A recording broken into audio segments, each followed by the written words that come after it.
ஒரு பெண்ணிற்காக இமயமலையில் கல்லெடுத்து அதை கங்கை நதிக்கரையில் அபிஷேகம் செய்து திருவஞ்சை களத்தில் கோவிலை எழுப்பிய மன்னனை பற்றி உங்களுக்கு தெரியுமா?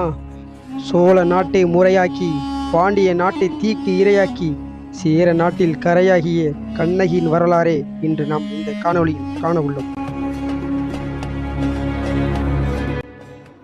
ஒரு நாள் சேர நாட்டின் மலைவளம் காண சேரன் செங்குட்டுவனும் அவரது மனைவியும் சேர நாட்டில் அமைந்துள்ள ஒரு கிராமத்திற்கு சென்றனர்.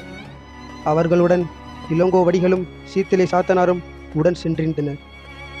அன்று இரவு அவர்கள் அங்கு ஒரு கூடாரம் அமைத்து தங்க ஆரம்பித்தனர். அப்போது அங்கு வாழும் குன்ற குறவை இன மக்கள் குறவை குத்து பாடிக்கொண்டிருந்தார்கள்.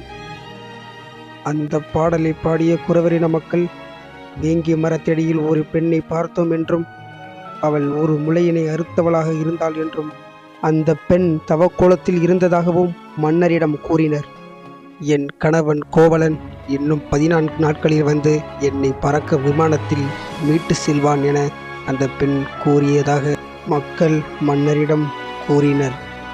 இந்த வரலாற்றினை முன்பே அறிந்திருந்த சீத்தலை சாத்தனார் சேரன் செங்குட்டுவனிடம் முழுமையாக கூறி முடித்தான். கண்ணகியின் வரலாறை முழுமையாக கேட்டு அறிந்த சேரன் செங்குட்டுவனும் அவரது மனைவியும் அதிர்ச்சியில் மூழ்கி போனனர்.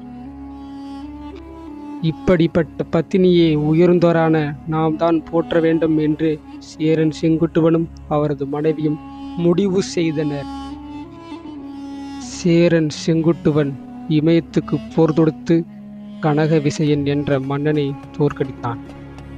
கண்ணகிக்கு கற்கோவிலை எழுப்ப இமயமலையிலிருந்து கல்லெடுத்து வந்து அதை கங்கை நீரில் அபிஷேகம் செய்தான். இந்த கோவில் கும்பாபிஷேகத்திற்கு இலங்கையை சேர்ந்த மன்னன் 2ஆம் கயவாகு வரவழைக்கப்பட்டான். 2ஆம் கயவாகு வந்த செய்தியினை இலங்கை நாட்டு நூலான மகாவம்சம் குறிப்பிடுகிறது.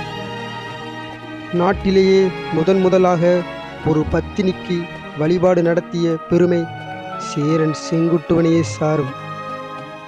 இறுதியாக இந்த கதை கூறும் உண்மை என்னவென்றால், ஒரே சால் பத்தினியே உயர்ந்தோர் ஏத்துவர்.